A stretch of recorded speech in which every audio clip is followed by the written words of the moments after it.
There's not one statue in his honor and no street bears his name. But here in Cuba, Fidel Castro is everywhere. The leader of the country's communist revolution is one of the most divisive figures of the 20th century. From state-controlled food handouts to free medical care, every aspect of life here is Castro's creation. For me, losing Fidel was a big blow. He was a great man, the greatest I can think of in so many ways. He was unique. He's irreplaceable. You know, being by his side all that time, I know he was so humane, so sensitive, and such a gentleman. Castro's first confrontation with the US-backed Batista dictatorship in 1953 failed and landed him in prison. 2 years later, he was free, and his growing egalitarian ideas became widely popular among lower-class Cubans.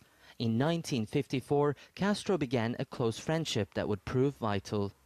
Fidel let Guevara join him on his invasion of Cuba in 1958. Castro wanted to use Guevara's fame as a means of also encouraging revolutions.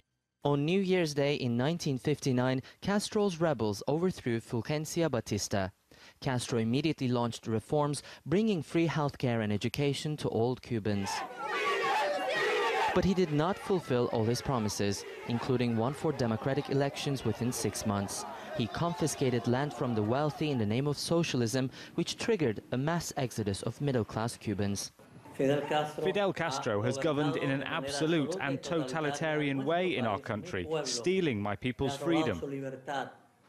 An ambivalent relationship with the US soon turned hostile, and Cuba was forced to rely almost entirely on financial and military support from the Soviet Union. During the Cuban Missile Crisis, Castro won a reputation as the man who kept his superpower neighbor on its toes. But the US imposed an economic embargo on his country, and for nearly 6 decades, Cuba has suffered economic hardships.